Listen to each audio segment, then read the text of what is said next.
All right, so in the wake of right-wing reactionaries like Supreme Court Justice Clarence Thomas and Senator Ted Cruz openly coming out and admitting that their agenda is not going to stop with eviscerating abortion rights, but will in fact continue to targeting things like gay marriage and contraceptive rights, Democrats decided to do something radical and actually attempt to put them on the defensive and have to go on the record for the reactionary positions. So I got a couple different articles here breaking down both the same-sex marriage bill that was passed through the House and the contraceptive bill that was passed through the House, where overwhelming majorities of the GOP caucus voted against both of these measures. So a little bit of details here from NBC News. They say Republicans split on same-sex marriage bill, which faces uncertainty in the Senate. I would definitely say this is a mischaracterization to say that they were split on this. Again, the overwhelming majority of them rejected this bill in the House. And it appears like right now, at least, that Republicans are not going to be putting forward 10 senators to overcome the filibuster in the Senate. So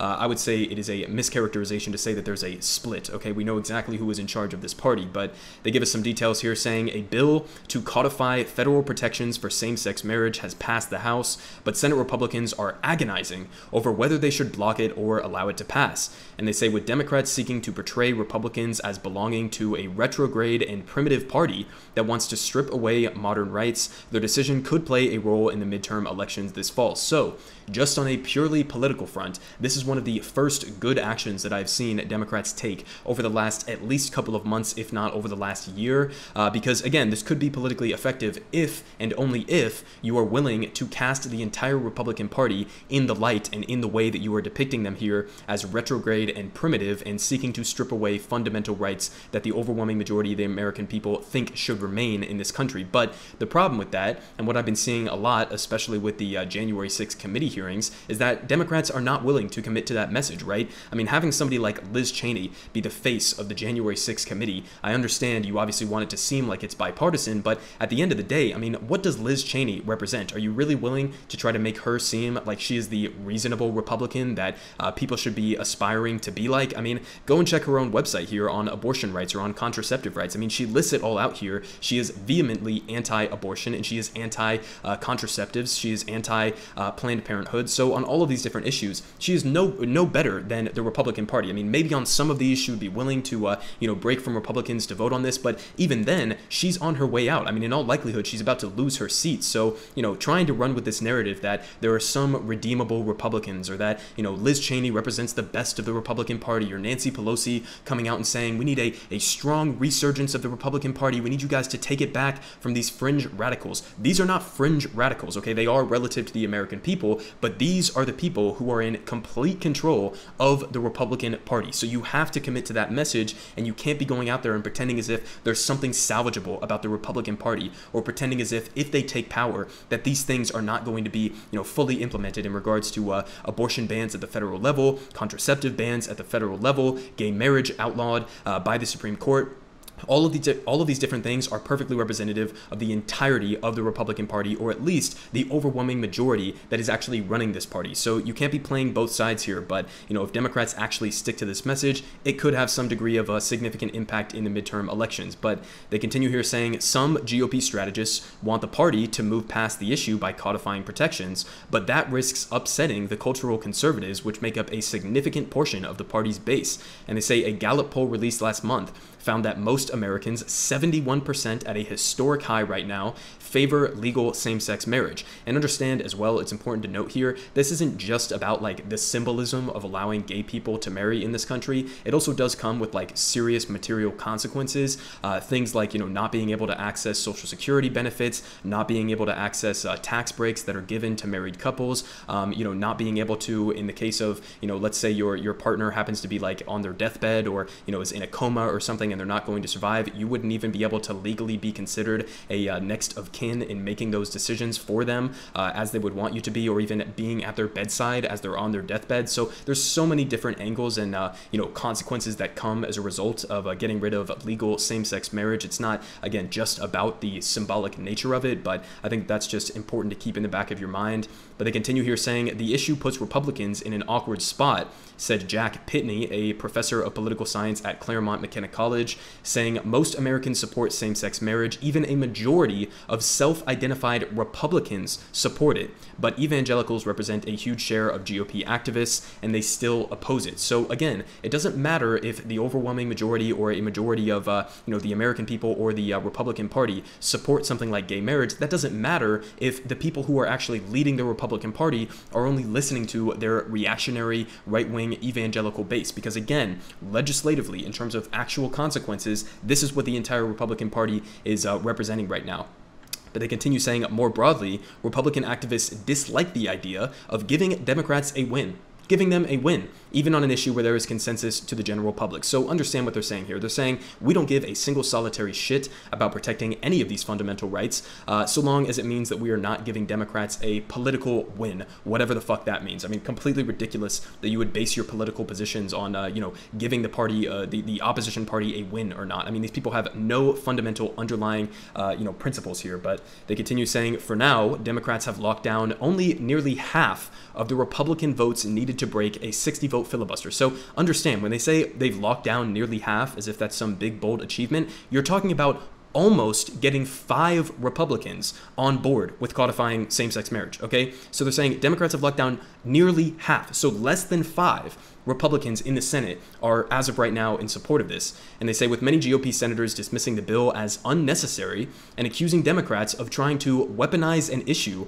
that they say is already settled, it's still unclear if the legislation will draw enough Republicans to become law. What the fuck are they talking about, okay? They're saying Democrats are weaponizing this issue that they say is settled. The only reason why they're putting forward this legislation is because Republicans have been coming out and threatening to strip these things away. It didn't just, come out of thin air. It wasn't just some random vote that they decided to take on an average Tuesday. They are only doing this to respond to the right-wing threat of stripping away these fundamental rights. So, the idea that this is like unnecessary, the idea that like, oh, they're just trying to weaponize something that's a non-issue, you guys are the ones who are making this an issue, okay? It was already decided by the Supreme Court. You're trying to undo that decision. You are the ones who are attacking on this issue, and now Democrats, albeit somewhat pathetically, are trying to play a little bit of offense or defense in this case against those right-wing attacks. So completely insane framing here to say that they're weaponizing an issue that's settled. I mean, you guys are actively attacking this. We also had this one from Marco Rubio, an absolute gem. They say here from Mediaite, Rubio rushes to hit back at Buttigieg over marriage equality, saying, not gonna focus on the agenda of Marxist misfits, okay? As if, number one, that Pete Buttigieg is a Marxist or anything even remotely resembling a Marxist, okay? He doesn't have a single Marxist bone in his body. He is a neoliberal CIA ghoul, but even beyond that, okay, not gonna focus on the Marxist agenda. You're saying gay marriage is a Marxist agenda? I mean, at this point, what the fuck would conservatives not think is part of the, woke leftist Marxist agenda? But they continue here saying the Respect for Marriage Act won 47 GOP votes in the House, including from self-described ultra-MAGA Representative Elise Stefanik of New York and other conservative members, but 157 Republicans voted no, indicating the enduring power of a conservative base that feels threatened by the pace of cultural change, whatever the fuck that means. But they say in the Senate, the bill is co-sponsored by Republicans Susan Collins of Maine, a centrist. She's not a centrist by any stretch of the imagination on the overwhelming majority of policies. She is to the right of the American people, so she's not a centrist, but of course the US media consistently insists on calling these people centrist when there's nothing centrist about them. But they say also Rob Portman of Ohio, who is retiring, convenient that he's retiring and is only now willing to support something like this. But they say Senator Tom Tillis, a North Carolina Republican, would vote for the bill, his office told NBC News, and Senator Ron Johnson of Wisconsin, who faces a challenging re-election race, reluctantly said that he would vote for the bill, saying, even though I feel the Respect for Marriage Act is unnecessary, again, it wouldn't be necessary if you guys weren't trying to undo it, but now it is necessary. And he says, should it come before the Senate, I see no reason to oppose it. And finally, they say Senator Lisa Murkowski from Alaska said that she is still reviewing the act and said that she supports same-sex marriage. So again, I mean, listen, they're talking about maybe pulling over like 5 Republicans as of this point. There's no guarantee whatsoever that they're going to have enough to overcome the filibuster, which also gets to an underlying problem with Democrats that they're not willing to get rid of the filibuster in order to protect a lot of these fundamental rights, and are choosing to instead protect this idea that the filibuster is somehow a part of a healthy, functioning democracy, even though it it was initially put in place to oppose things like the Civil Rights Amendment, amendments that were put forward in the 60s. So, I mean, like, even from its foundation, the filibuster has never been used to expand democracy. It has never been used to expand human rights or civil rights in this country, okay? It's a completely arbitrary, archaic function of the Senate that needs to be abolished, along with the Senate in and of itself, but that's a different argument. But they say Democratic leaders want to vote on the bill if, and only if, apparently, the bill has votes, which as of right now it doesn't, which again kind of undercuts the whole point of putting forward this bill if you're not willing to bring it to the table, even though it might fail. I mean, the whole point is to get Republicans on the record, and if you did put this forward,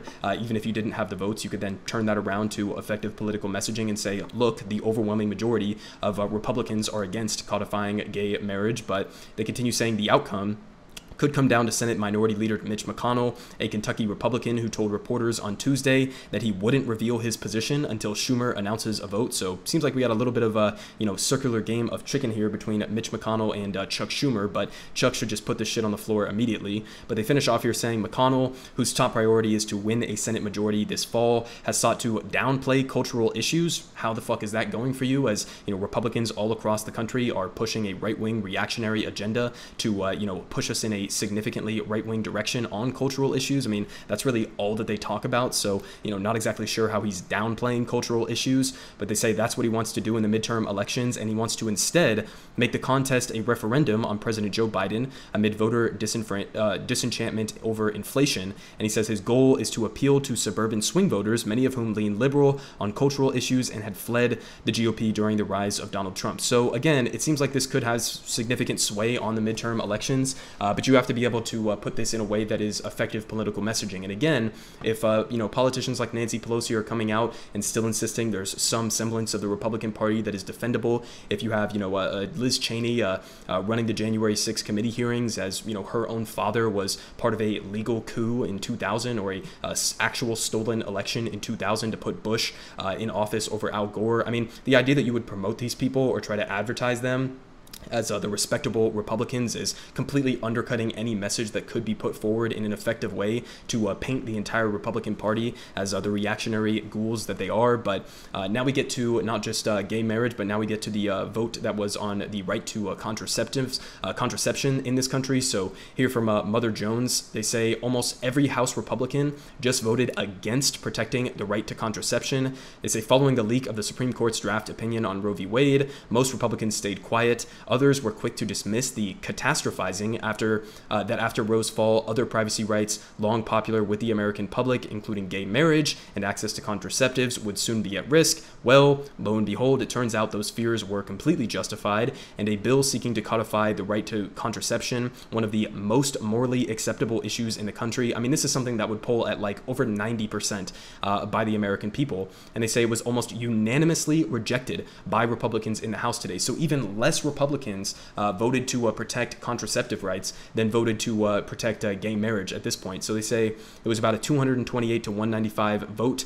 You had 220 Democrats voting yes, obviously only 8 Republicans voting yes on this bill. So here they give the list here. So you did have Liz Cheney on contraceptive rights, wouldn't be able to get her on abortion rights, but this is one where she happened to fall in the right camp here. But again, she's probably on her way out to be replaced by a further right reactionary Trumpist in Wyoming. So, again, very limited the reach that these so-called, normal Republicans or so-called noble Republicans have in the Republican Party. But she continues down here saying, take a look at the 228 to 195 vote. Only 8 Republicans joined Democrats in favor of the Right to Contraception Act, which seeks to enshrine the right to birth control without government restriction. Talking about, how often do we hear conservatives preach about, small government and not having this big government intrude in your personal lives? I mean, it's complete bullshit. We know that it's bullshit.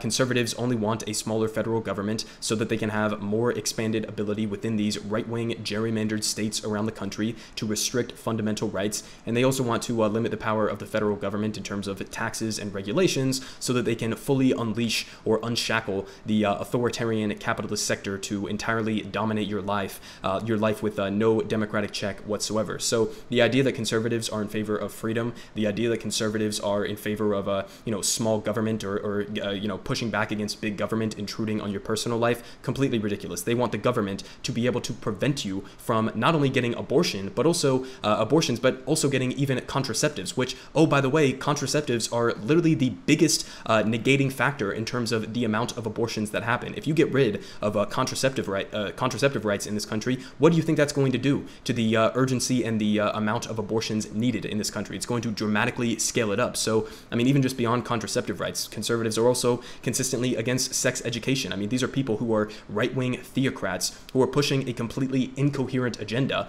They're not even in favor of taking any of the actual strategies that could be put in place in a healthy and effective way to reduce the amount of abortions, and simultaneously they're trying to criminalize abortions. So, I mean, all around, it's just a, completely ridiculous right-wing theocratic agenda that is not even internally consistent within their own logic. But they finish off here saying, the bill is now going to go to the Senate, where it's unlikely to get the support of 10 Republicans. So both of these on gay marriage and contraceptive rights are likely to fail in the Senate.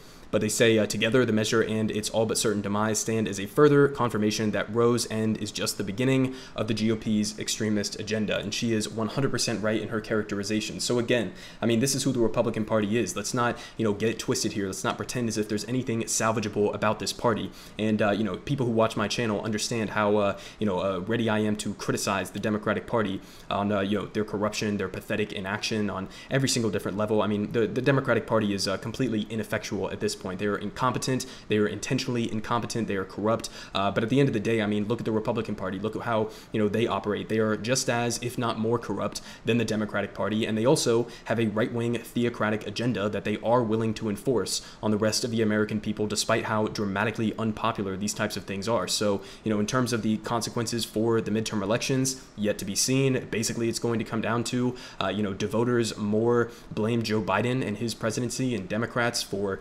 economic concerns regarding inflation, or are they going to vote more on social issues like abortion rights, contraceptive, gay marriage, etc.? So, I mean, that's going to be a big player in this election. Again, hints to the pathetic nature of the Democratic Party, because they could be easily winning on both the social issues and the economic issues if they were willing to confront the corruption within their own party in the form of people like Joe Manchin and Kyrsten Sinema, or if they were willing to confront the capitalist sector that is price gouging the American people. They could be winning on both of these fronts, but unfortunately, it seems like we're going to get a midterm election where typically economics are usually the #1 issue. But in this case, it could be the case, given how extreme the Republican Party is being right now, that could somehow bail Democrats out